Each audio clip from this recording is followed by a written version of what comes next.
The morning Ada Finley walked into Isaiah Doyle's Gunsmith shop. The dust was rising off the Nevada plain like smoke signals from a fire nobody wanted to read. And she carried herself with the kind of quiet that only comes from a woman who has already survived the worst thing the world had to offer her. The town of Caldwell Crossing sat at the junction of two wagon roads in the high desert of Nevada Territory in the year 1873, when the railroad had not yet swallowed every last inch of the frontier and men still settled their differences with lead and nerve. It was not a large town, but it was not a dying one either.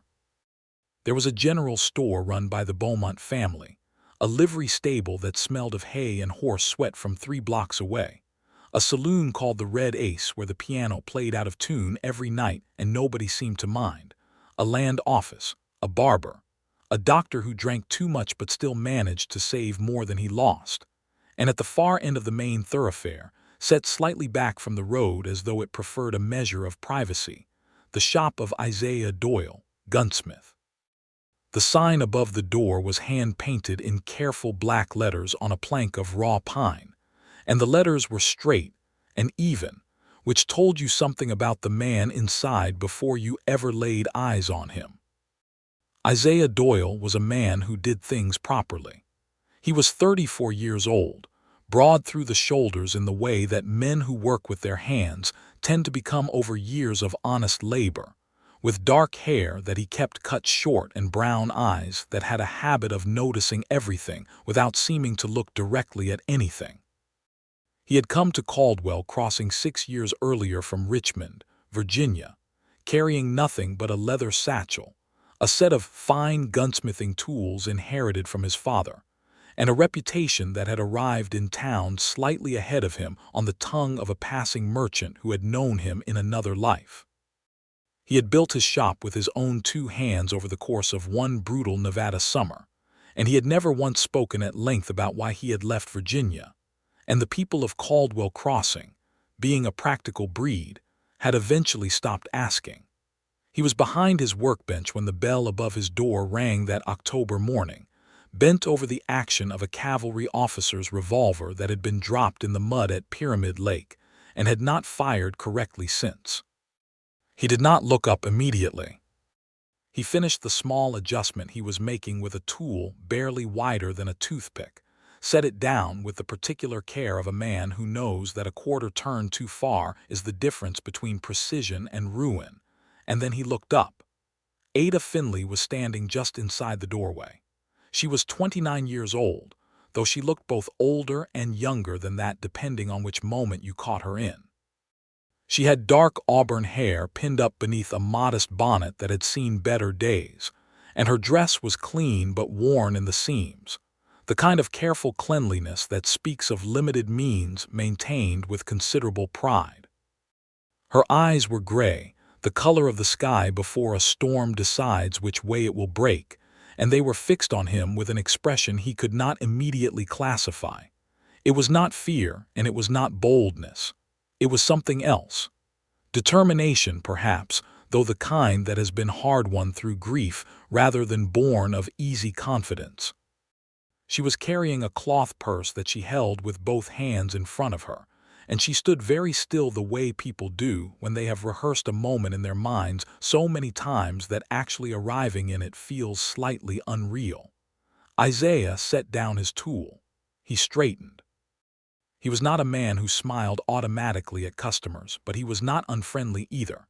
He simply waited, giving her the room to begin. "I need to purchase a rifle," she said. Her voice was clear and steady, and it had a low quality to it that he noticed the way you notice a good note of music, not with analysis but simply with the whole of your attention. "All right," he said. He came around the workbench and moved to the rack along the wall where the rifles stood upright in their cradles. "What kind of use are you putting it to? Distance, mostly. Or are you thinking about closer work? Brush, maybe, or range?" There was a pause that lasted long enough for him to turn and look at her. "Before we get to the particulars," he said, and he was not sure exactly why he said it. Something in the quality of her stillness prompted it. "What do you need it for?" The gray eyes met his. Something moved across her face, not evasion, not embarrassment, but a deliberate decision. "I will tell you after," she said. He held her gaze for a moment. In 6 years of selling firearms in a frontier town, he had heard a great many explanations for why people needed guns, and he had heard a great many refusals to explain at all. But he had never heard that particular answer delivered in that particular way, with that particular steadiness, as though the after was as certain and as real to her as the floor beneath her feet. He should have pressed her. Any careful man would have. Instead, he heard himself say, "All right. Come look at what I have."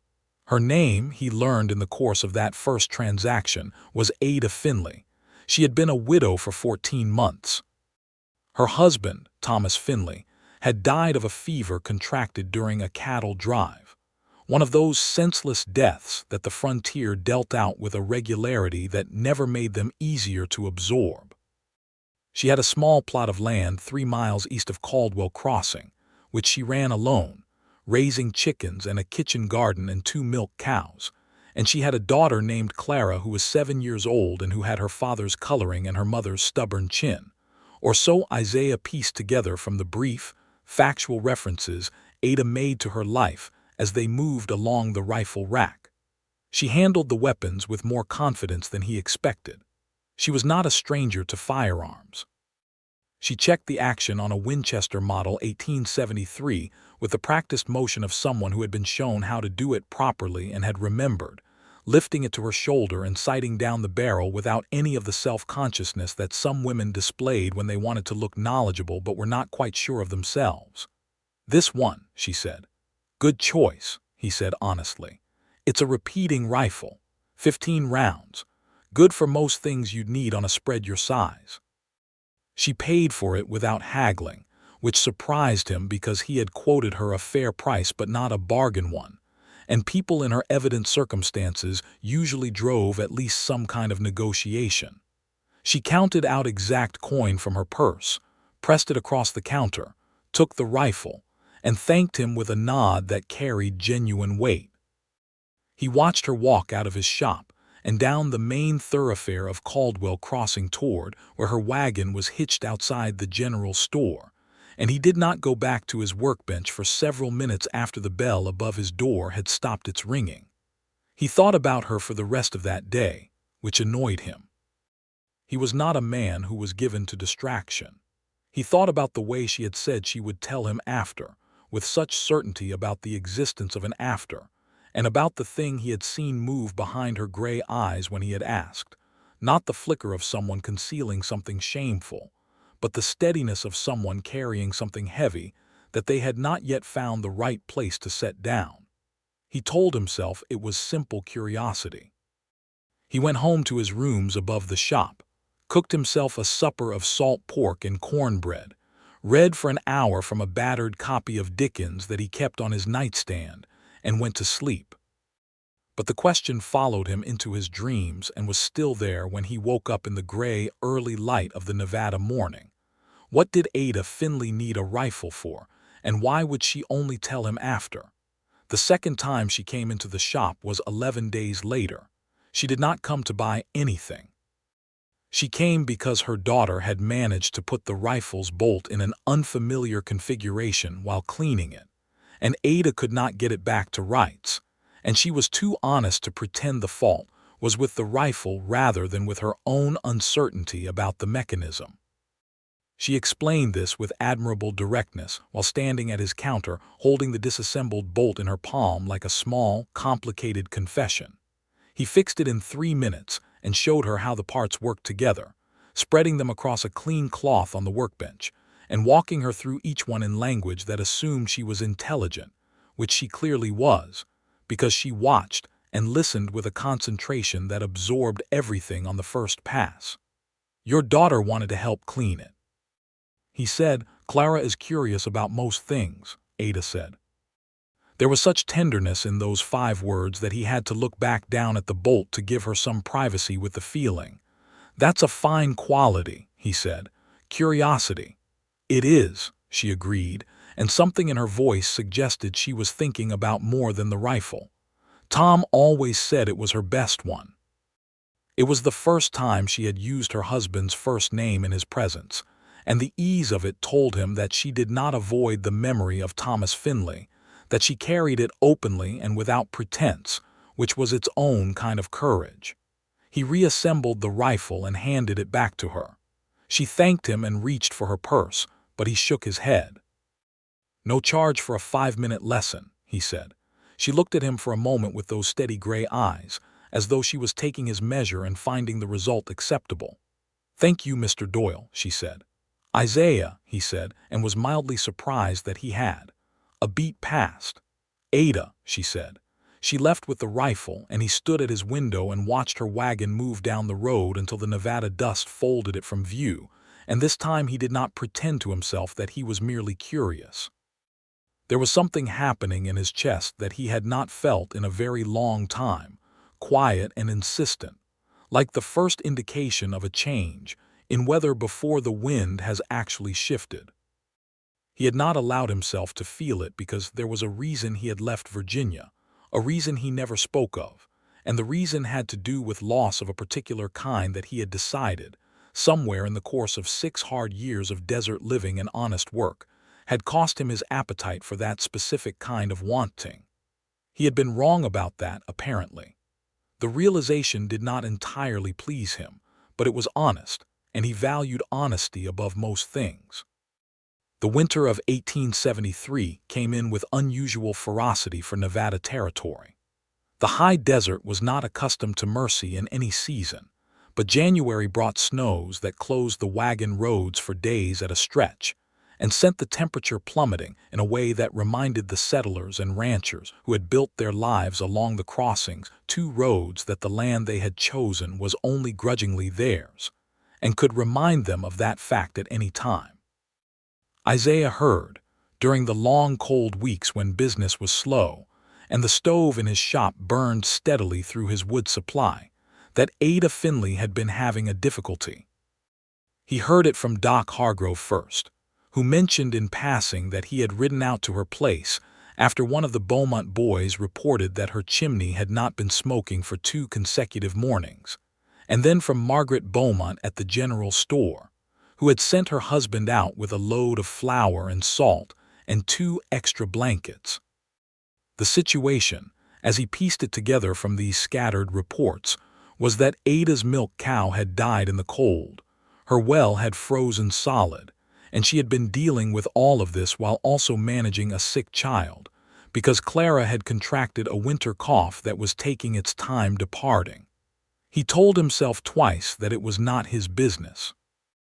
On the 3rd day of hearing about it secondhand, he loaded a sledgehammer, 2 buckets, a rope, and a considerable amount of firewood onto the borrowed bed of a freight wagon, and drove 3 miles east through snow that came up to the horses' fetlocks, telling himself the entire way that he was doing what any decent neighbor would do, and that it had nothing to do with gray eyes or a certain quality of voice or a question that still had not been answered. He found her around the side of the house, attacking the frozen well cover with the handle of a hoe because she did not own a sledgehammer and had been chipping at the ice for the better part of an hour with everything she had available. She was wearing 2 coats and had her skirts tied up out of the mud, and she was furious at the well in the focused, efficient way of a woman who cannot afford to be discouraged by anything and has therefore simply decided not to be. She stopped when she heard the wagon and turned, and for one unguarded second, he saw something cross her face that was not quite relief and not quite surprise, but something between them that was rower than either. "Mr. Doyle," she said, and her breath made a white cloud in the cold air. "Isaiah," he said. He climbed down from the wagon. "Isaiah," she said, and the repetition of it, the acceptance, landed somewhere low in his chest. "You did not have to come." "I brought a sledgehammer," he said, as though that explained everything, and in the way of practical people it did. He broke the ice on the well in 40 minutes of honest work. She stood nearby and did not try to help, not because she was the sort of woman who stood aside and let men do things, but because she had the intelligence to recognize when a task required a particular tool, and she did not have the tool, and there was no use pretending otherwise.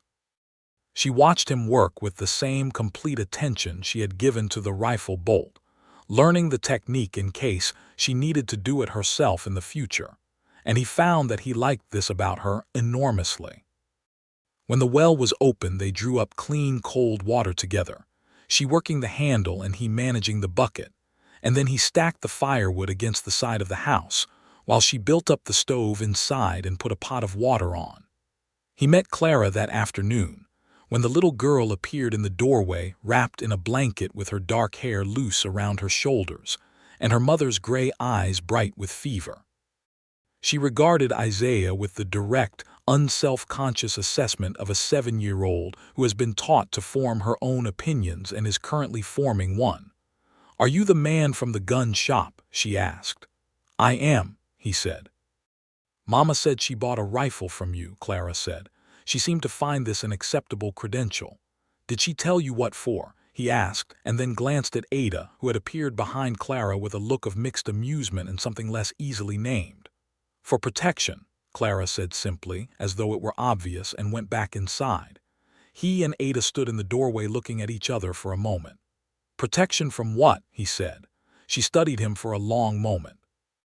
The gray light of the winter afternoon was behind him and the gold light of the fire was behind her, and she looked, in that moment, like something out of a painting he had once seen in Richmond, a woman at a threshold deciding. "Come inside and have some coffee," she said, "and I will tell you." He went inside. Clara was wrapped in her blanket on a cot near the stove, half asleep with the particular bonelessness of children who are sick but not seriously so. And the small house was warm now and smelled of wood smoke, and something savory simmering in a pot. Ada poured 2 cups of coffee from a battered pot and set them on the table and sat across from him, and he understood without being told that she was going to keep her word. She was going to tell him after. "There is a man," she said. Her hands were wrapped around her cup. "His name is Orrin Tilby. He owns the Tilby spread about 6 miles north of here. He has been trying to purchase my land since Tom died." Isaiah was quiet. He waited. "When I refused the first time, he said he would increase his offer. When I refused the second time, he said perhaps I did not understand the full value of what he was proposing. When I refused the third time, 2 of his men rode onto my property at night and killed one of my chickens and left it on the doorstep." She said all of this without particular drama, factually, as though reporting the details of a legal dispute rather than describing something that had made her afraid. But he saw her fingers tighten slightly around the cup. "I have a daughter," she said. "I am alone out here. I needed to be able to defend what is ours." "Have you spoken to the sheriff?" Isaiah said. "Sheriff Grady drinks before noon," Ada said, not unkindly, just precisely. "And Orrin Tilby has a great deal of money. I am a widow with 40 acres and 2 milk cows, one of which is now dead." She paused. "I am not saying there is no law in Caldwell Crossing. I am saying that the law as it exists here has not found my situation urgent enough to act upon." Isaiah sat with this for a moment, looking at the steam rising from his coffee cup. "So you bought a rifle," he said. "So I bought a rifle," she agreed. "And I have been practicing with it. Clara is a very sound sleeper and has not woken up for any of the sessions, which I consider a mercy." He almost smiled at that, the careful practicality of it, the fact that she was managing her daughter's peace of mind while also standing nightly target practice. "You mentioned you would tell me after," he said. "After what?" "After I had purchased it," she said. "I did not know you. I did not know whether you might feel some obligation to report the purchase to Sheriff Grady, or whether you might think it unwise or inappropriate, or whether you might simply refuse to sell to a woman alone." She looked at him steadily. "I did not want anything to prevent me from protecting my daughter." The simplicity of it was extraordinary. The straightforwardness of a woman who had thought it all the way through, who had made her plan and guarded it against interference, not out of deception, but out of the pure, clear necessity of a mother keeping her child safe. He could have said any number of things. He said, "You should have a shotgun as well." She blinked. That apparently was not what she had expected. "Is a rifle not sufficient?" For distance, yes. But if someone comes into the house at night, which is the scenario that concerns me most given what you have described, a shotgun is considerably more persuasive in close quarters. He set down his cup. I have one I can let you have at cost. It has been in for repair and the owner has not come back for it in 8 months. I expect he is not coming back. Ada looked at him for a long moment. Something was shifting in her expression, something that was happening slowly and with evident reluctance, as though she was not quite sure she was willing to let it happen. "Why are you being so kind to me?" she asked. It was not a coy question. It was a real one. He thought about it honestly. "Because what is happening to you is wrong," he said. "And because I am able to help, and because—" he stopped. He had been about to say something else, something truer and more dangerous, and he reined it back. "Those 2 reasons are sufficient," he said. She held his gaze a beat longer than was strictly comfortable, and then she nodded slowly, as though she had heard the thing he had not said and was choosing, like him, to let it remain unspoken for now. He stayed for another hour. He ate a bowl of the soup she had been simmering, because she insisted with the matter-of-fact authority of a woman who has been raised to believe that feeding people is a basic decency and not a sentiment, and he let himself be fed, because refusing it would have been a kind of arrogance. Clara woke up during the meal and sat at the table wrapped in her blanket and ate half a bowl of soup and asked Isaiah whether he had ever been to a big city, and when he said he had been to Richmond and to St. Louis, her eyes went wide with the particular reverence that children who have grown up in small desert towns reserve for the idea of somewhere larger. "What is Richmond like?" she asked. "Green," he said after a moment. "Very green, with a river running through it. Different from here." "Do you miss it?" Clara asked. "Clara," Ada said gently. "It is all right," Isaiah said. He looked at the little girl's bright, fever-flushed face, her mother's gray eyes looking back at him with that disarming honesty. "Sometimes," he said, "but I belong here now." He drove back to town in the early dark with his empty sledgehammer and the borrowed freight wagon and the particular sensation of a man who has been somewhere that felt, against all his expectations, like a place he wanted to return to. He thought about Orrin Tilby on the drive back, with the cold wind off the mountains finding every gap in his coat. He knew Tilby by reputation. The man ran a large operation, nearly 400 acres of grazing land, and he was known in the county as the kind of man who was unfailingly polite in company and unfailingly ruthless in private, the particular brand of danger that wears the costume of respectability. He had never had cause to deal with the man directly, but he had heard enough to know that Ada's assessment of the situation was not alarmism. It was accurate. He returned the borrowed wagon to the livery, went home, and sat at his workbench in the lamplight for a long time before he went upstairs to bed, thinking about what he could and could not do. 3 days later, he drove back out to Ada Finley's property, this time with the repaired shotgun wrapped in oilcloth in the bed of his own smaller wagon, along with 2 boxes of shells. He also brought, somewhat against his better judgment, a small paper-wrapped parcel from the general store that contained a tin of tea and a bag of peppermint candies, the latter of which was not a considered decision, but the result of seeing them on the counter and thinking of a 7-year-old girl with a winter cough. Ada came to the door when she heard the wagon, and she saw the shotgun first and then the parcel, and the expression that crossed her face was complicated. Not soft exactly, because Ada Finley was not a soft woman, but something that had warmth underneath it the way the desert has warmth underneath its cold mornings, something real and deep.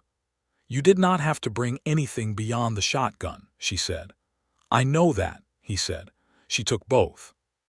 She called Clara, who was considerably recovered, and presented her with the peppermint candies, and the little girl's delight was so uncomplicated and pure that both adults stood watching it for a moment without speaking, the way you sometimes have to stand still in the presence of something simple and genuinely good.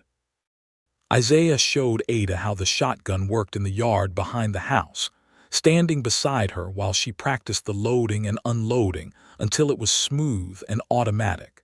and then moving her through the mechanics of how to brace for the recoil so it did not knock her off her feet.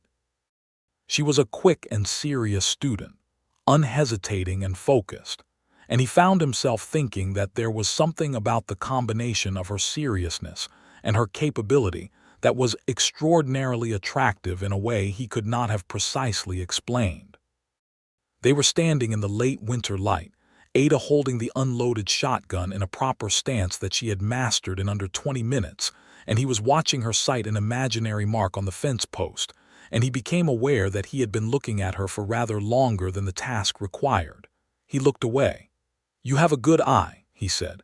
"Tom taught me to shoot," she said, lowering the gun, "when we first came out here. He said any woman alone on a frontier property needs to be able to defend it." A small pause. "I did not think I would need to use the lesson the way I am using it now." "Did you and your husband come from far away?" Isaiah asked. "Missouri," she said. "We were married when I was 21. We came out here because Tom had a cousin who had done well on a land claim in Nevada territory, and Tom believed he could do the same." She looked at the fence post. "He was right, mostly. We had 3 years here that were good years. Then the fever took him on the drive, and that was that." She said it with the directness of someone who has processed grief through the body of daily work and practical survival, not someone who has moved past it, but someone who has learned to carry it without letting it immobilize them. He respected it deeply. He understood it because he had done something similar himself, though for different reasons. "You loved him," he said. "It was not quite a question." "Very much," she said simply and without apology. He nodded. There was something freeing about that kind of honesty, he realized. The absence of pretense on her part made him feel less obligated to maintain his own. "I was engaged once," he said, which was more than he had told anyone in Caldwell Crossing in 6 years. "In Virginia. It did not come to anything." She looked at him, not with the avid curiosity that people usually brought to half-told stories, but with a quiet attentiveness that gave him room. "I am sorry," she said. "She died," he said. "A fever, as it happens. In 1867. I left Virginia the following spring." He was looking at the fence post now. "I found that I needed to be somewhere that did not look like everywhere I had been with her." The quiet between them after that was not uncomfortable. It had the quality of a quiet between people who have exchanged something real and are giving each other the respect of letting it settle. "Caldwell Crossing does not look much like Virginia, I suppose," Ada said at last, and there was a gentle thread of something almost like humor in it. "Not remotely," he agreed. They went inside and had coffee again, and Clara sat between them at the table and told Isaiah at great length about a book she was reading, a collection of illustrated tales that the Beaumont family had lent her, and Isaiah listened with complete attention and asked questions that were genuine, and Ada watched him doing this with an expression that she perhaps did not know she was wearing. February moved into March. Isaiah found himself driving out to the Finley property with a regularity that had no professional justification whatsoever, and he made no particular effort to justify it otherwise. He brought small things when he came, not extravagant gifts but useful ones: a new hinge for the chicken coop door that was hanging wrong, an extra length of rope, seed catalogs that had come addressed to the general store for people who had since moved on. Ada received all of it in the spirit in which it was given, neither overwhelmed nor dismissive, simply grateful in the clear, practical way that was entirely her own. She, in turn, sent him back with things: a jar of apple preserves she had put up in the fall, a corn cake wrapped in cloth. Once, a mended tear in the elbow of his coat that he had not even noticed she had seen, returned to him with such neat stitching that the repair was nearly invisible. The people of Caldwell Crossing noticed, of course. Small towns are constitutionally incapable of not noticing such things, and the people of the crossing were no different from any other small community of human beings who had planted themselves in difficult country and taken an acute interest in each other's business as a consequence. Margaret Beaumont said something to Doc Hargrove. Doc Hargrove said something to the barber, whose name was Pete Alcott and who talked to everyone.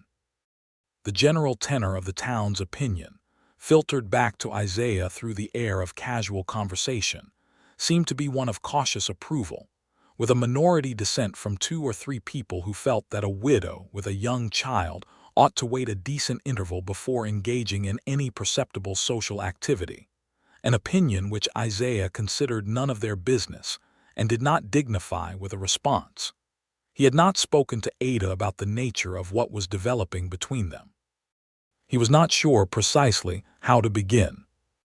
He was 34 years old and had spent 6 years deliberately not wanting anything beyond the clean satisfaction of well-made work, and he found that the part of himself that had been capable of speaking plainly about such things had become somewhat out of practice.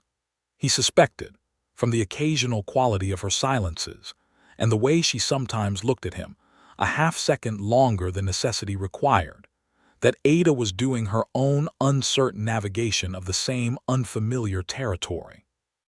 They were 2 people who had both survived loss and had both become very good at managing alone, and the prospect of not managing alone was both desirable and slightly terrifying, and neither of them was quite ready to be the first to say so. What finally broke the pattern was not a moment of romantic declaration, but Orrin Tilby himself, because the man, as Ada had correctly assessed, was not going to stop. It was the 2nd week of March. Isaiah had driven out that afternoon with the seed catalogs and had stayed for supper and was preparing to leave in the blue early evening light when a rider came up the road from the north, moving at a purposeful pace, and pulled up at Ada's fence line. He was a large man with a wide-brimmed hat and the easy posture of someone who has spent many years on horseback and knows it makes him look authoritative. He was not Tilby himself. He was one of Tilby's men, a rider named Cobb who was known in town as a man who carried out instructions efficiently and without moral complication. "Evening, Mrs. Finley," Cobb said. He did not acknowledge Isaiah's presence, which was itself a kind of message. "Mr. Tilby asks that you reconsider his standing offer. He has authorized me to increase the figure by another 15%. Ada stood at her fence line with her hands loose at her sides, and the shotgun was not visible, but Isaiah knew it was just inside the front door because he had helped her establish that habit. "You may tell Mr. Tilby," Ada said, in a tone that was perfectly level, "that my answer remains what it has always been, and that I would thank him to stop sending men to my property." Cobb looked at her for a moment, and then he looked at Isaiah for the first time, a long, deliberate look that was intended to communicate something. Then he looked back at Ada. "Mr. Tilby is a patient man," Cobb said, "but his patience has a practical limit, Mrs. Finley. I would encourage you to think on it before that limit is reached." He touched the brim of his hat with one finger, a parody of politeness, and turned his horse and rode back the way he had come. The silence after he left was the particular silence of contained fury. Isaiah looked at Ada's profile. She was watching the rider diminish down the northern road, and her jaw was set in a way he had not seen before.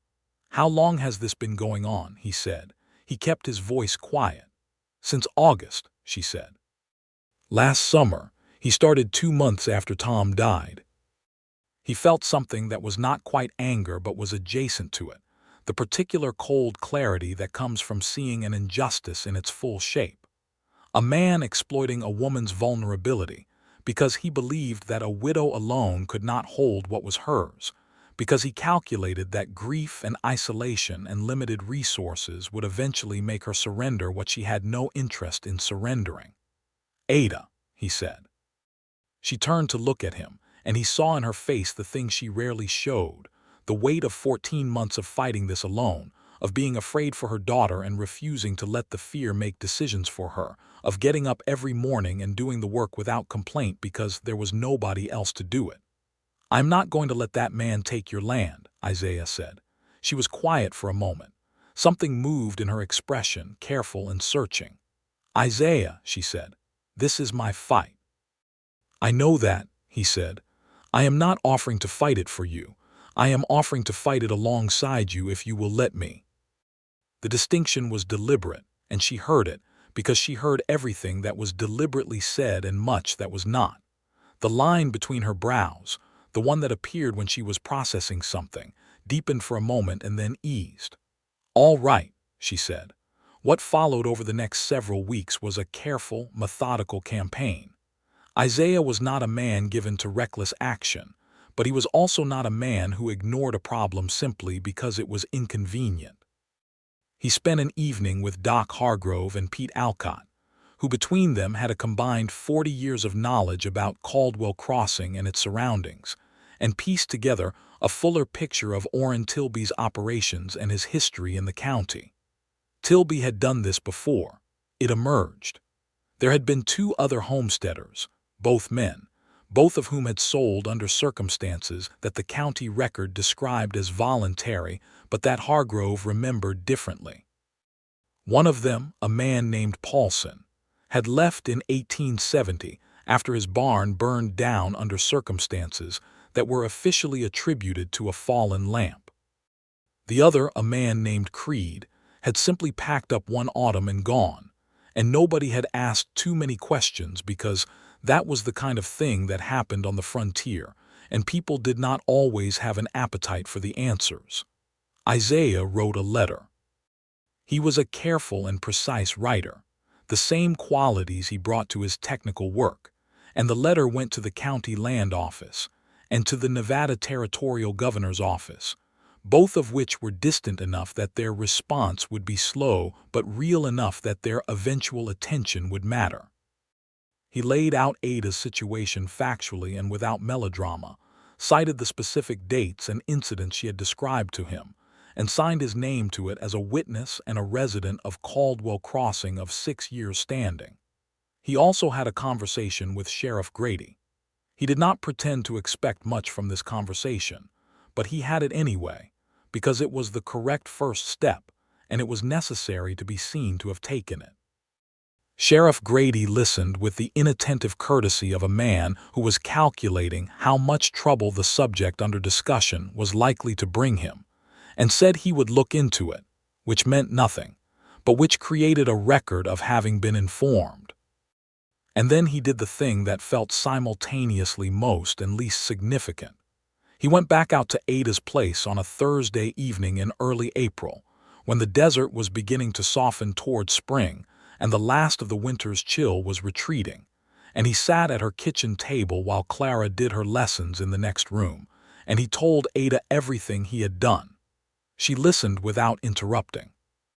When he finished, she was quiet for a moment, and then she said, "You sent letters to the territorial governor." "I did," he said, "on my behalf. On behalf of a citizen of Nevada Territory whose legal rights are being violated by a man with enough money to make local authorities look the other way," he said. "The letter speaks to the principle as much as to the specific case. Tilby is not unique. There are other homesteaders in similar situations across the territory." She looked at him for a very long moment. There was something in her expression that he could not entirely read, which was unusual because he had become adept over the preceding weeks at reading her. "Why do you care so much about this?" she asked. It was not an accusation. It was genuine inquiry. He held her gaze. There it was, the question that had been circling them for 2 months. "Ada," he said, and his voice was quieter than he intended, "I think you know why." The kitchen was very still. He could hear the faint sound of Clara's pencil moving across paper in the next room and the distant complaint of the wind around the eaves of the house. Ada looked down at her hands on the table. He watched her breathe. "I am afraid," she said, and it was very clearly an enormous admission for a woman who almost never admitted to fear. "Not of you," she added quickly, looking up. "Not of this. She stopped. She tried again. "I was married for 5 years to a man I loved very much, and when he was gone, the shape of the world changed. It took me the better part of a year to find a way to stand in a world that had a different shape." She pressed her lips together briefly. "I am still learning how to stand in it," and the thought of she did not finish the sentence. "Of letting something matter again," he said. She held his eyes. "Yes. I know," he said. "I have been afraid of that for 6 years." The admission sat between them, honest and unmistakable. And the thing about two people who are not given to pretense is that they do not know how to hide what they have just said. "I am not asking you to stop being afraid," he said. "I am not sure I can stop being afraid of it either, but I think," he paused, choosing his words with the same care he gave to his most delicate work. "I think the two of us might manage the fear better together than separately. That is what I believe, Ada. Whether you share that belief is yours to decide." She looked at him for a long moment, and he could see the deliberation in her eyes, not calculation of advantage but the honest weighing of something that mattered enormously. "I think I do," she said, very quietly. "Share it." He felt something in his chest shift, a loosening of something that had been held very tightly for a very long time. He reached across the table and laid his hand over hers, and she turned her hand over and held his, and neither of them said anything else for a while, which was perhaps the most complete thing either of them could have done.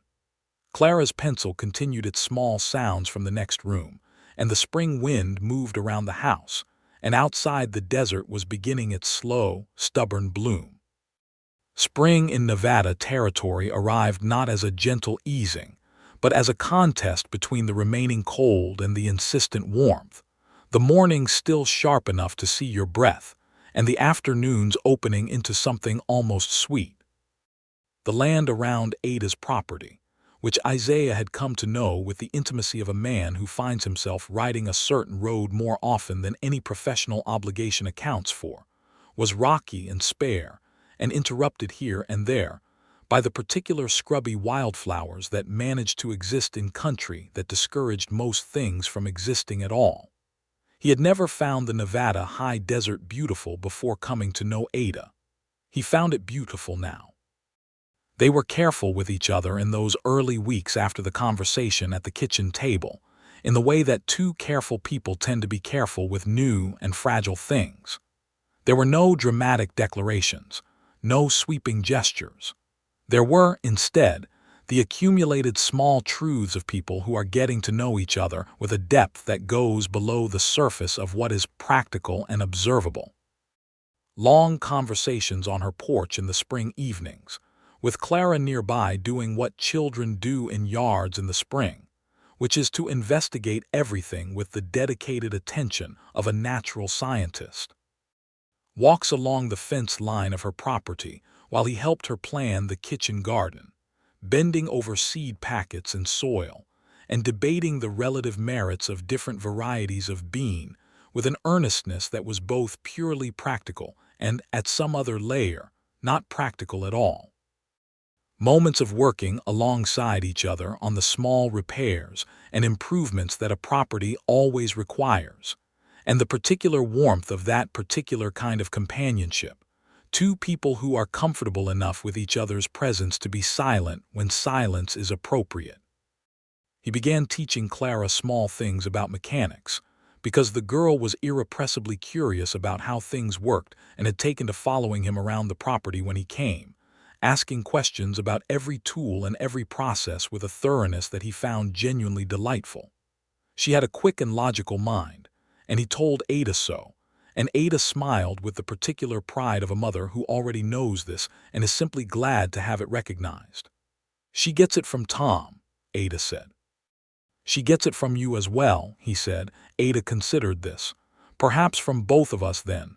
That is usually how it works," he said. She looked at him with the warmth that he was beginning to understand was her particular form of humor, which was quiet and often embedded in things that sounded like simple observation. The response from the territorial governor's office arrived in the second week of April. It came in the form of a letter from a deputy land commissioner named Aldridge, who wrote in the formal and careful language of government that the allegations set forth in Isaiah Doyle's letter were being taken under advisement, and that an inquiry would be conducted into the land practices of Mr. Orrin Tilby within the county. The letter further noted that Mrs.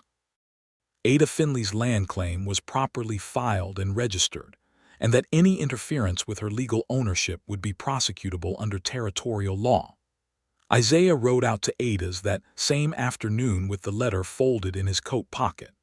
He read it to her at the kitchen table, while Clara sat on the floor playing with two wooden figures Tom Finley had carved before he died, small rough animals that had been loved to a high polish by a child's hands. Ada listened to the letter and was quiet for a moment after he finished reading it. "Will it be enough?" she asked. "It may not be immediate," he said honestly. "Tilby has lawyers and influence, and he will not simply stop because a government office has written a letter, but it changes the calculation for him.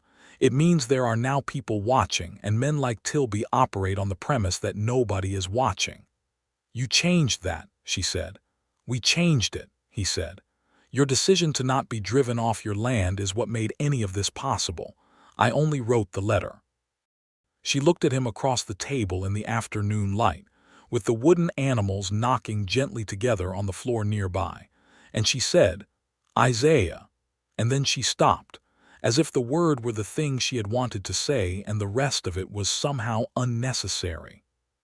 He understood. He nodded. They sat together in that shared understanding for a moment, and then he said, "I have something I want to ask you." She waited. He was not a nervous man by nature, but he found that his hands, which were remarkably steady when holding instruments that required absolute precision, were not entirely steady at this moment.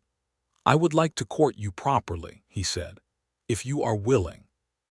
I understand that you have a daughter to think of and a farm and a situation with Tilby that is not yet fully resolved, and I am not asking you to make any decision about anything beyond whether you are willing to let me call on you in the way that a man calls on a woman he intends to marry. Eventually, when you are ready, if you become ready." He stopped himself. He was over-explaining, which was unlike him, and he recognized it. Ada was looking at him with the gray eyes that had a quality he had come to think of as their fundamental character, the quality of seeing things as they were without embellishment or diminishment. "You intend to marry me," she said. "I do," he said. "Though I am aware that intention and outcome are different things and that the outcome depends entirely on you." She was quiet for a moment. He waited because he had learned that Ada's silences were not absence but process, the working through of something real. "Clara likes you," she said. "I like Clara," he said, and he meant it entirely. "She asked me last week if you were going to be around more often," Ada said. I did not know how to answer her. She looked down at her hands. I told her I hoped so. Something happened in his chest that was so uncomplicated and complete that it took him a moment to identify it as happiness, pure and simple, uncaveated. "Ada," he said. She looked up. "Yes," she said. "You may court me, properly." He smiled and she smiled back, and it was the first time he had seen her smile with her whole face without any reservation held in reserve, and it was the kind of smile that rearranges things permanently. Clara looked up from the floor and said, "What are you two smiling at?" with the directness of a child who sees no reason why adult emotions should be private. "Spring," said Isaiah. "Spring," agreed Ada, and the smile was still there, warm and certain, and the afternoon light came through the window and made everything in the small, honest kitchen look like something worth keeping. The spring turned to summer, and the summer was the kind that softens difficult things without erasing them. Orrin Tilby sent no more riders to Ada's property, at least not in the weeks immediately following the territorial letter, and while that silence was not the same as resolution, it was a breathing space, and breathing spaces matter enormously when you have been holding your breath. Isaiah continued calling on Ada properly, which in the practical terms of their lives meant that he arrived at her property most evenings after closing his shop, and helped with whatever needed helping with. And they talked, really talked, in the way that people talk when they are building something between them that they have both decided is worth building carefully. He told her more about Virginia than he had told anyone in 6 years, about the life he had lived there before the fever took Mary Ann Harper, who had been his intended, 23 years old and laughing and full of plans for a future that never arrived. He told Ada about leaving the following spring, about the particular cruelty of the green country that had known her, every road and field and tree a reminder, until he could not stand the reminding any longer, and had loaded what he owned and gone west without an entirely clear destination, stopping when he reached a town that needed a gunsmith and felt, in some inarticulate way, like a place he could become anonymous in. Ada listened to all of it with the quality of attention that was one of the things he most valued in her, the attentiveness that did not try to fix or redirect but simply received. "You have been lonely," she said when he had finished. He thought about it. "I have been alone," he said. "I am not sure those are the same thing." "They are not entirely different," she said. "No," he agreed. "Not entirely." She reached over between them on the porch steps where they were sitting in the warm June evening and took his hand. It was the first time she had reached for him rather than simply accepting when he reached for her, and the difference was enormous. "I am glad you stopped here," she said. "I am glad Caldwell Crossing was the town." "So am I," he said. And that was enough. The Tilby matter resolved itself with less drama than either of them had anticipated, and considerably more than they had hoped. In late June, two men arrived in Caldwell Crossing from the territorial capital in Carson City. They were not dramatically presented. They came in on the afternoon stage and checked into the small hotel adjacent to the Red Ace Saloon and went about their business quietly. And their business, it emerged, involved speaking with Sheriff Grady and visiting the land office and making several trips north toward the Tilby spread. Isaiah heard about their arrival from Pete Alcott and said nothing to Ada until he had a clearer sense of what was happening. What emerged over the following 2 weeks was that the Territorial Inquiry had uncovered, in the course of its investigation, evidence not merely of the harassment of Ada Finley, but of a broader pattern of land acquisition by intimidation that had been ongoing in the county for several years. Paulson's barn had not burned itself down, as it turned out, though establishing that now, years later, was difficult. But the pattern was clear enough, and clear patterns tell their own story to people whose job it is to look for them. Orrin Tilby did not go to prison. Isaiah would have preferred that he did, but the frontier justice of 1873 did not work with the thoroughness that fairness would have required, and there was not sufficient direct evidence to bring a criminal case. What happened instead was that Tilby was formally warned by the territorial office, placed under a kind of official scrutiny that constrained his future activities substantially, and assessed a significant fine for documented violations of territorial land regulations that the inquiry had uncovered. Several of his holdings were reviewed, and 2 land parcels that he had acquired under questionable circumstances were flagged for investigation. It was not everything. It was something, and in the West of 1873, something was frequently the best that was available. Isaiah drove out to Ada's on the evening he received this news from Doc Hargrove, who had heard it from the land commissioner's representative directly, and he sat across from her at the kitchen table and told her everything. She was quiet for a moment after he finished. Then she said, "It is not enough." "No," he agreed. "It is not.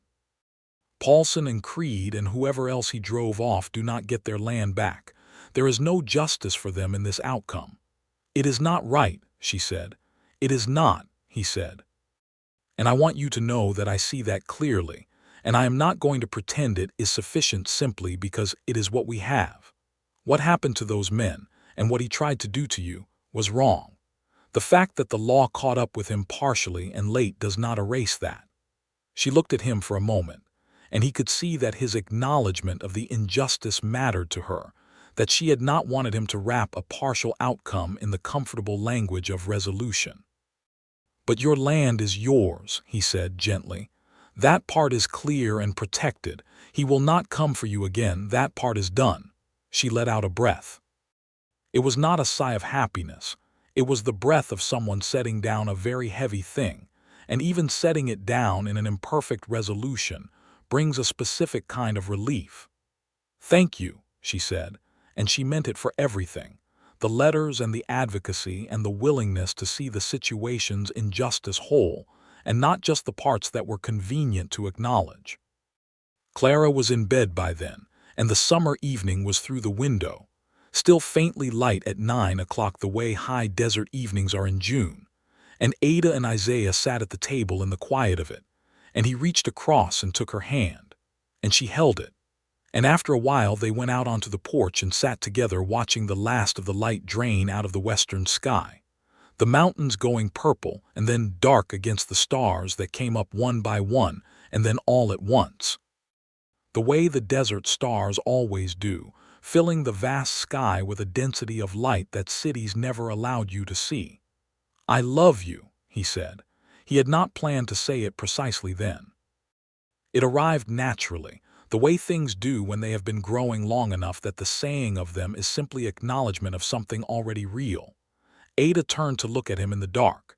He could see her face in the starlight, the gray eyes and the set of her mouth that he had come to know the way you come to know things that you study without knowing you are studying them. "I love you," she said, equally simple, equally certain.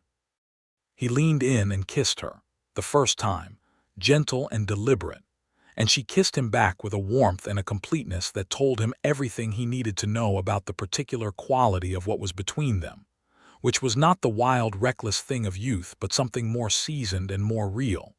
The love of two people who have each lost something precious and have found their way, separately and then together, to the understanding that living fully is worth the risk. He proposed formally in August, kneeling in her kitchen with Clara watching from the doorway with her arms crossed and the expression of a child who has already decided the answer and is waiting for the adults to catch up. He had made the ring himself from silver he had worked with his own hands at his bench, simple and carefully made, with a setting of pale blue topaz that reminded him of the Nevada sky in clear weather, a stone Ada had mentioned once in passing, saying she thought it was the most honest color she had ever seen. Ada looked at the ring in his palm. She looked at him on his knee. She looked at Clara in the doorway. "Clara," she said, "what do you think?" "I think you should say yes before he changes his mind," Clara said, with the brutal pragmatism of a 7-year-old girl, and then ruined her composure by grinning. Ada laughed, and it was the most unguarded sound he had ever heard from her, bright and whole, and she said yes, she would marry him, and she held out her hand for the ring, and he put it on her finger with hands that were only slightly less steady than he would have preferred. And then he stood, and she held the hand up to look at the ring, and he held her, and Clara ran in from the doorway and threw her arms around both of them from the side in the exuberant embrace of a child who is utterly happy. And the three of them stood in the small, honest kitchen in the August afternoon, and it was entirely sufficient. They were married in October, 1 year and a few weeks after Ada had first walked through the door of Isaiah Doyle's Gunsmith shop on a dusty Nevada morning with her hands wrapped around her purse, and a question she refused to answer until after. The ceremony was held in the Caldwell Crossing Church, which was small and plain and pine-smelling and exactly right. Most of the town came, because small towns do not miss each other's significant occasions, and because Isaiah and Ada between them had accumulated, in their respective years in Caldwell Crossing, a genuine goodwill from the people around them that expressed itself in the full pews and the considerable quantity of food that appeared at the hall afterward, contributed by what seemed like every household in a 3-mile radius. Doc Hargrove stood up for Isaiah with the slightly teary sentiment of an older man at a younger one's wedding, who is genuinely moved and absolutely determined not to show it, and manages neither. Margaret Beaumont stood with Ada in the particular capacity of a woman who has been a good neighbor through hard times, and has earned the right to be present for the better ones. Clara walked ahead of her mother down the aisle in a new dress that Margaret Beaumont had helped Ada make from a pale blue cloth, and her face was incandescent with the particular joy of a child whose world has just been significantly improved, and she held the small bouquet of late autumn wildflowers that Ada had picked from the sparse desert growth along the fence line of their property, with the careful gravity of someone who has been entrusted with an important task. Ada walked toward him in a dress of deep blue that she had made herself over the preceding weeks, cutting and stitching in the late evenings after Clara was asleep. And it was not an elaborate dress. There had been no time or money for elaborate, but it fit her perfectly and suited her exactly. The deep blue against the auburn of her hair and the gray of her eyes, and she walked toward him with the unhurried certainty of a woman who knows where she is going and has decided to go there.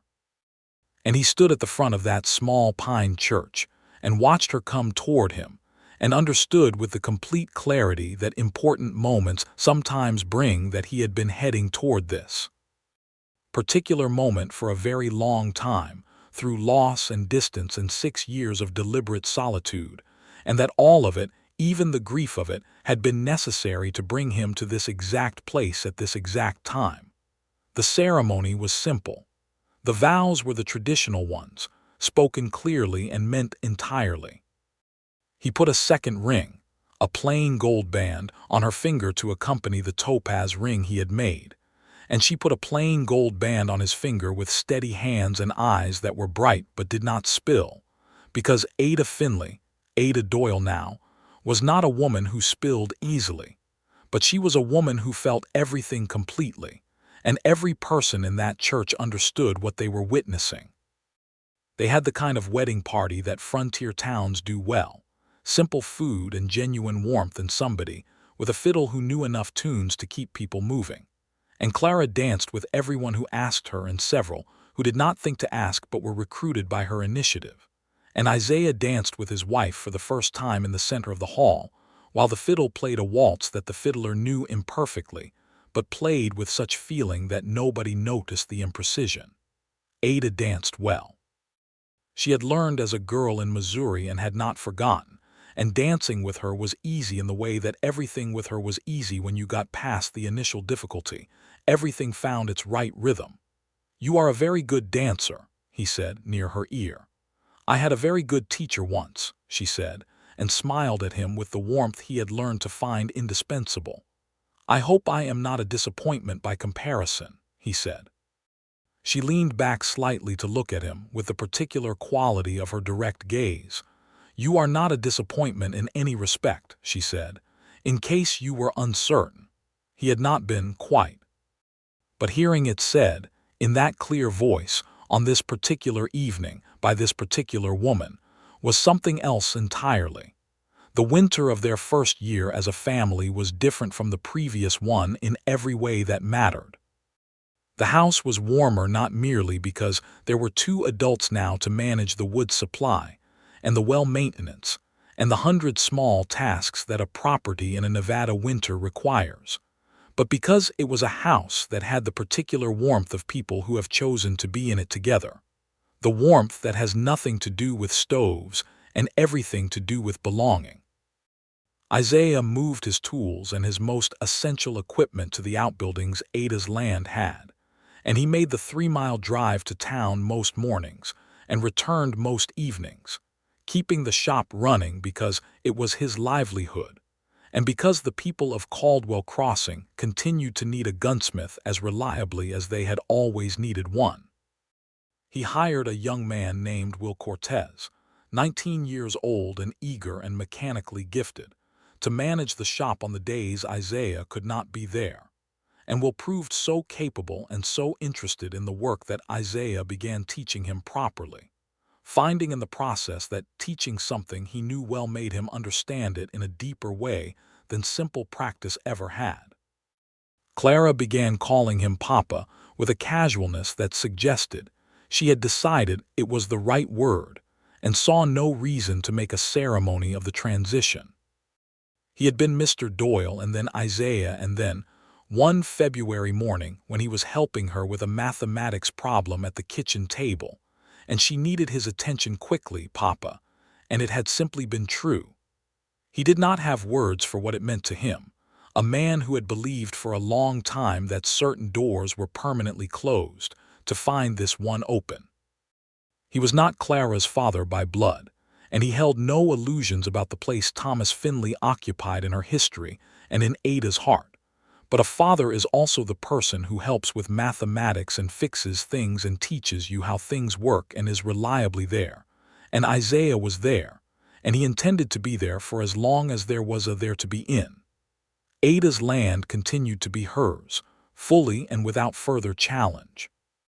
The Tilby affair had quieted completely in the aftermath of the territorial inquiry, and Orrin Tilby himself sold a significant portion of his holdings the following spring and apparently relocated to California, a development that Caldwell Crossing received with the collective relief of a community that had been holding its breath about a bully.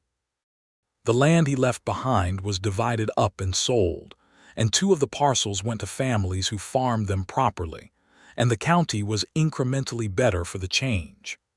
The spring after the wedding, Isaiah and Ada expanded the kitchen garden with the confidence of 2 people who had a clear future to plant toward.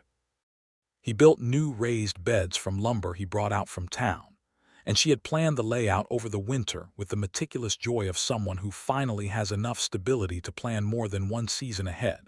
And they spent a Sunday morning in late April putting seeds and seedlings in the ground while Clara, who had turned 8 in March and had grown what seemed like 2 inches overnight, helped with the steadiness of a child who understood that she was contributing to something real. "We should put in more of the winter squash," Ada said, standing up from a row and pressing her hands to the small of her back. "They store well and Clara eats them." "I eat them too," Isaiah said. "You eat everything," Ada said with the warm precision that was her particular form of teasing. "I eat everything well," he corrected. She laughed. Clara, kneeling several feet away with her hands in the earth, said without looking up, "You two are being very strange again." "We are in love," Isaiah told her gravely. "It makes people strange." Clara considered this. "I hope I will not be strange when I am in love," she said. "You will be exactly as strange as you need to be," Ada said. "Hand me those bean seeds."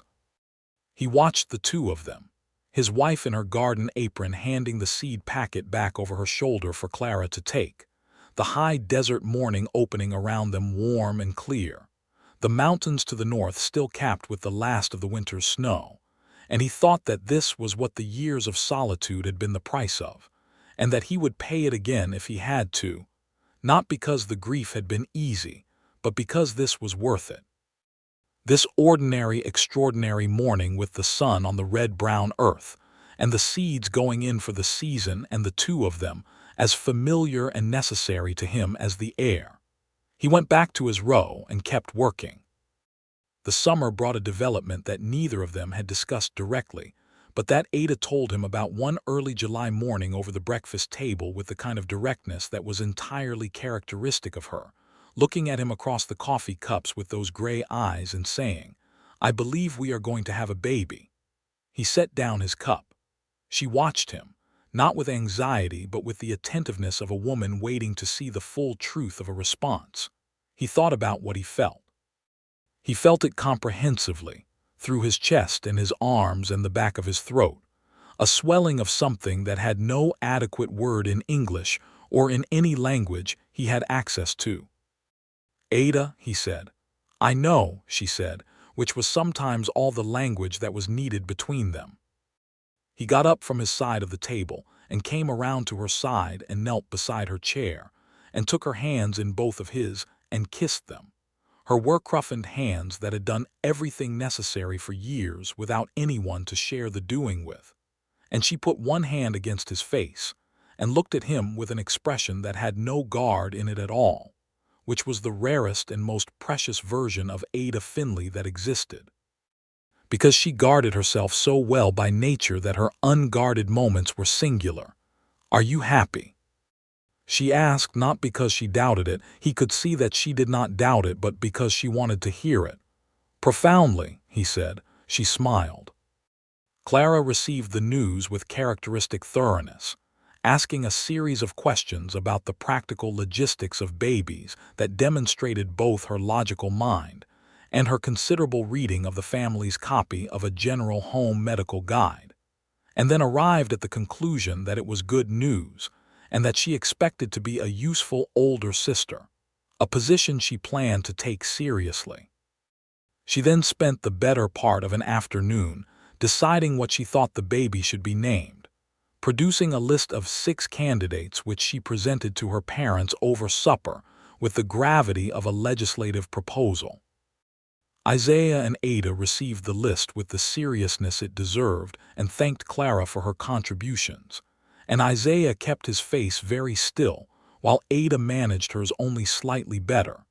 And after Clara had gone to bed they laughed together quietly in the kitchen in the way of two people who are achingly fond of the child they are jointly responsible for. Their son was born on the 14th of February, 1875, in the middle of a Nevada winter that had decided, just for the occasion, to be slightly less brutal than usual. Doc Hargrove came out and delivered the baby with the competent hands of a man who had done this many times, and who was, on this occasion, completely and uncharacteristically sober. The labor was long but uncomplicated, and Isaiah sat outside the bedroom door for most of it in the particular anguish of a man who cannot help with the thing that most requires helping with, and Clara sat next to him in her nightgown and held his hand, and did not ask the questions she was clearly generating in large numbers, which was a demonstration of considerable self-discipline for an 8-year-old. When Doc Hargrove opened the door and told him he had a son, Isaiah stood up so fast he nearly knocked the doctor backward and went into the room where Ada was propped against the pillows with her hair loose, and her face exhausted and radiant in the way of women who have just done the most remarkable thing a human body can do, holding a small wrapped bundle that made the sounds of someone very new to the world and not yet certain about it. Isaiah sat on the edge of the bed and she put the baby in his arms and he held his son for the first time, the warm, improbable weight of him, the scrunched-up ancient new face and the small, perfect hands, and he was aware that his cheeks were wet and did not care even slightly. "Hello," he said to the baby, very quietly. The baby made a sound that could have been anything and might have been a response. Ada watched him with her son, and the radiance on her face deepened into something quieter and more certain. "What shall we call him?" she asked. They had discussed names but had not settled. He looked at the small face in the blanket and said, "Thomas." Ada was still for a moment. He looked at her. He wanted to be sure with her that this was the right thing. "After Tom," she said. "He was your husband," Isaiah said. "He was Clara's father. He built what we have here and he should be remembered in it." She looked at him for a long moment, and what moved across her face was something he would hold in his memory for the rest of his life. It was the look of a woman receiving a grace she had not expected and did not know quite how to carry. "Thomas Isaiah Doyle," she said. He looked down at the baby. "Thomas Isaiah Doyle," he confirmed. Clara appeared in the doorway in her nightgown, having been kept out of the room for the labor, but now reconstituting her campaign for access with her eyes fixed on the bundle in Isaiah's arms with an intensity that could have bent iron. "May I come in?" she said. "Come in," Ada said. Clara came to the bed and stood on Isaiah's side and looked at her brother for the first time, and her expression went through several things in rapid succession: surprise at how small he was, a kind of wondering assessment, and then something that settled into a proprietary tenderness that looked very like her mother's face when she thought nobody was watching. "He is very small," Clara said. "He will get larger," Isaiah said. "Thomas," Ada said. "His name is Thomas." Clara reached out one careful finger and touched the baby's cheek with a gentleness that would have done credit to a grown woman. "Hello, Thomas," she said with great gravity. "I am your sister. I will teach you everything." Isaiah caught Ada's eye over Clara's bent head, and something passed between them that was purely private and entirely complete. The joy of two people who have built something together and are looking at it and finding it very good.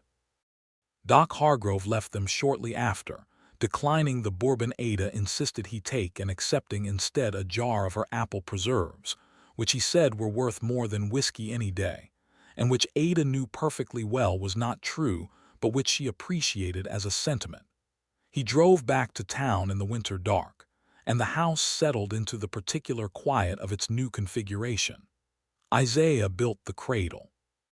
He had made it over the fall in the hours at his bench when the evening light lasted long enough to work by. A simple cradle of good pine, jointed and sanded and finished, with a slight rock to it that he had calibrated by holding it between his palms and moving it until he found the motion that felt right. He brought it into the bedroom and set Thomas in it, and the baby slept, and Clara curled up on the rug beside the cradle like a dog keeping watch, and Ada slept too, finally, the deep sleep of someone whose body has earned it absolutely. Isaiah sat in the chair by the window in the winter-dark Nevada night, with the mountains outside and the stars above them, and his son asleep in the cradle he had made and his wife asleep in the bed they shared, and his daughter asleep on the rug, and he thought about the morning a woman had walked through his door with her hands around her purse, and a certainty about an after that she would not explain. He had asked what she needed the rifle for. She had told him she would tell him after. And she had eventually told him, and the after that she had been carrying so certainly had been real. It had been this, the whole unimaginable, improbable accumulation of this, the answer to a question neither of them had known they were asking. He was not a man given to extended sentiment, but he allowed himself, in the dark and the quiet of that winter night in 1875, to be entirely grateful. For the particular accident of his shop being in the particular town she had come to buy a rifle in. For the question he had asked, prompted by something he could not name. For her refusal to answer it until after. For the after itself, which had contained everything worth having. He thought about Virginia and about Mary Ann and about the green country he had left, and he found, sitting in that chair in the Nevada dark, that the thinking of it had lost the particular ache it had always carried. It was part of his history, Mary Ann and the grief and the long westward flight, all of it, and his history had brought him here, and here was where he was and where he wanted to be. In the spring, when Thomas was 2 months old and beginning to have opinions about the world, expressed in a range of sounds that Clara was already attempting to categorize and translate, they walked the property together in the late afternoon, Isaiah with the baby in the crook of his arm and Ada at his side, and Clara ranging ahead with the restless curiosity of a child who is already outgrowing a space she loves and knows it will expand in time. The garden was coming up. The beds Isaiah had built were showing the early green of the spring planting, a line of beans and a square of squash, and the sprawling optimism of the tomato starts that Ada had nursed on the windowsill through the worst of the winter. The second milk cow had delivered a calf in March, and the calf was in the paddock learning how legs worked with the particular wobbling determination of young things. The chicken coop had a new door hinge that hung straight and opened smoothly, the same hinge he had brought on that cold winter day long ago when everything between them was still uncharted. "I want to build another room," he said, not for the first time but with a new specificity. "On the north side, before next winter. Thomas will need his own space eventually, and Clara is already outgrowing the corner she has." Ada looked at the north side of the house, assessing it with the practical eye of a woman who has been managing a property alone and knows exactly what can and cannot be done. "If we start in May," she said, "before the heat gets serious, I can help with the framing." "I know you can," he said. "I will also be handling a 2-month-old and the spring planting," she said, with the wry precision of a woman inventorying her commitments. "I know that too," he said. "We will do it in stages. No rush." She leaned into him slightly as they walked, a habitual ease of closeness that had become as natural as breathing. Thomas made a sound that could have been contentment, possibly. "Clara," Ada called ahead, "do not go past the fence line." "I know," Clara called back from approximately the fence line, then visibly redirected herself toward the interior of the property with the good-humored compliance of a child who knows the rule and occasionally needs the reminder. They walked until the light started going gold along the western horizon, and the mountains turned their evening colors, and then they went back inside to the warm house, and the stove and the supper that needed making. And Isaiah handed Thomas to Ada while he started the fire higher, and Clara set the table with the competent familiarity of a child who has done it many times and considers it her proper contribution. The Caldwell Crossing they had built their life in was not a perfect place. It was a frontier town in 1875, which meant it was still rough at the edges, still settling into itself, still working out what it was and what it was going to be. The injustices that made frontier life difficult had not disappeared because a specific wrong had been partly addressed. They continued to exist in the texture of daily life, in the limited resources available to people without money or influence, in the particular difficulties of those the law regarded with less attention than others, in the distance between what was written and what was practiced.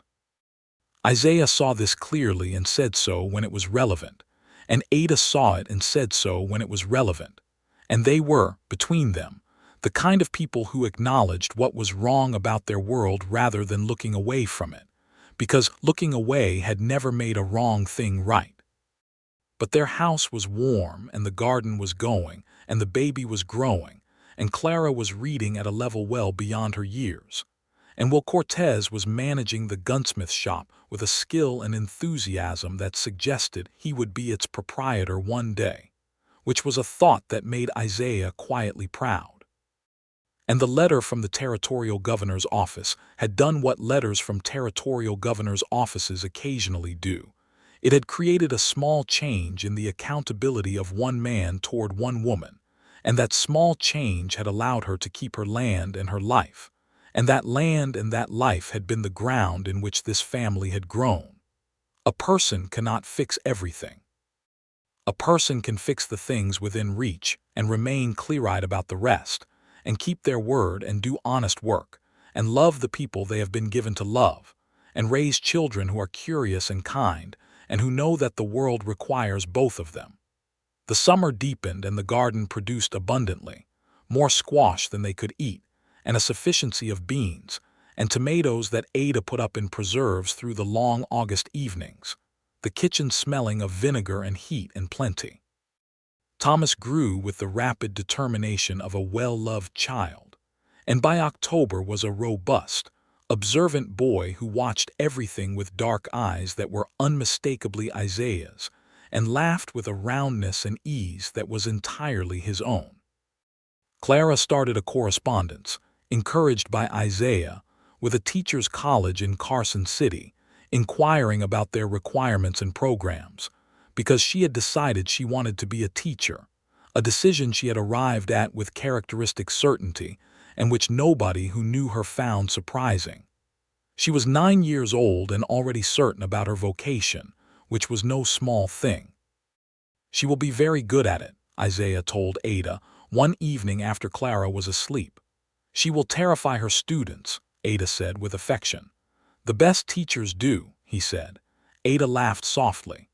Thomas was asleep in the cradle, which had been moved to its own corner now that they had built the north room and he had a proper nursery, though Ada kept the cradle in the bedroom because the sound of his breathing settled her. They were sitting by the stove in the October evening, Ada with her mending and Isaiah with a mechanism he was working through on his knee, a small puzzle of a spring that needed understanding, and the companionable quiet of it was the full expression of everything they had found in each other. The ease of two people who are not performing for anyone and do not need to, who have been honest enough with each other that nothing requires concealment and nothing requires pretense, who love each other with the grounded, deliberate love of people who have each known what it is to lose and have decided not to let the knowing stop them from living fully. 2 years ago tomorrow, Isaiah said without looking up from the mechanism. Ada looked up from her mending. She did not need him to specify what 2 years ago tomorrow referred to. I was terrified, she said. He looked at her. You did not show it. I was terrified that you would ask me what I needed it for before I had a chance to buy it, she said, and that I would have to choose between telling you and getting the rifle, and I did not know which I would choose. What would you have chosen? He asked. She considered it honestly. The rifle, she said. I needed the rifle. Clara came first. He smiled. That is exactly what you would have chosen, he said. I would have sold it to you anyway. I did not know that, she said. I know, he said. I did not either entirely until I said I would. She looked at him across the stove in the October warmth with the mending in her lap and the sleeping baby nearby and the house around them that they had built up from a struggling widow's 40 acres into something solid and full. "I am glad you asked," she said, even though I did not answer. "So am I," he said. "It made me think about you," she said. On the way home, I thought that is a man who notices things, who asks real questions. "And what did you think about that?" He said, genuinely curious because this was new. She had not told him this before. "I thought it was either going to be a problem or a very good thing," she said, with the warm precision that was her particular smile. "I did not know which." "What did it turn out to be?" he asked. She looked at him with the gray eyes that he had known for 2 years and still sometimes found himself simply looking at for the quality of them, the clarity and the depth and the way they held what was real without flinching. "Both," she said, "exactly as I expected, and I would not change a single part of it." He set down the mechanism. He got up from his chair and crossed the small, warm room and sat beside her on the settee he had built over the winter from plans he had drawn himself. And she put down her mending and leaned against him, and he put his arm around her. And they sat together in the October evening of their 2nd year as a family, with the stove warm and the baby breathing and the mountains outside and the whole of the Nevada sky above them. And it was all exactly as it should be. Outside, Caldwell Crossing continued its ongoing project of becoming something permanent, its streets taking on the settled look of a place that intends to remain, its people putting down roots that would outlast the generation planting them. The frontier would change, was already changing, the railroad moving closer every year, and the territory moving toward statehood and the world pressing in from every direction with its modernity and its complications. Change was coming, as it always was, as it always will be, and it would bring new difficulties alongside its improvements. But in that house, in that evening, in that particular moment that was complete in itself the way all genuine moments are, there was Isaiah Doyle with his arm around his wife and his son asleep in the next room, and his daughter's pen scratching away at her correspondence in her new room down the hall, writing the future she had already decided to have.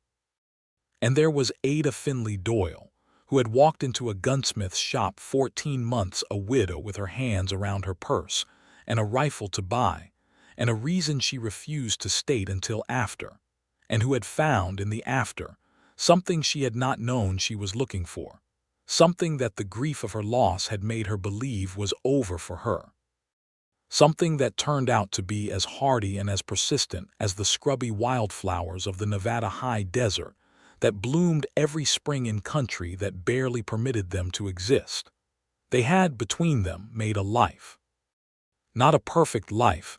There was no such thing, not in any year and especially not on any frontier, but a true one, built from honest work and honest love and the kind of clear-eyed partnership that does not pretend difficulties away but faces them together and finds them manageable, and returns in the evenings to warmth. That was enough. That was everything. Outside, the Nevada stars were beginning to appear in the darkening October sky, one by one and then all at once, the way they always did, as though they had been there all along and were simply, finally, being seen.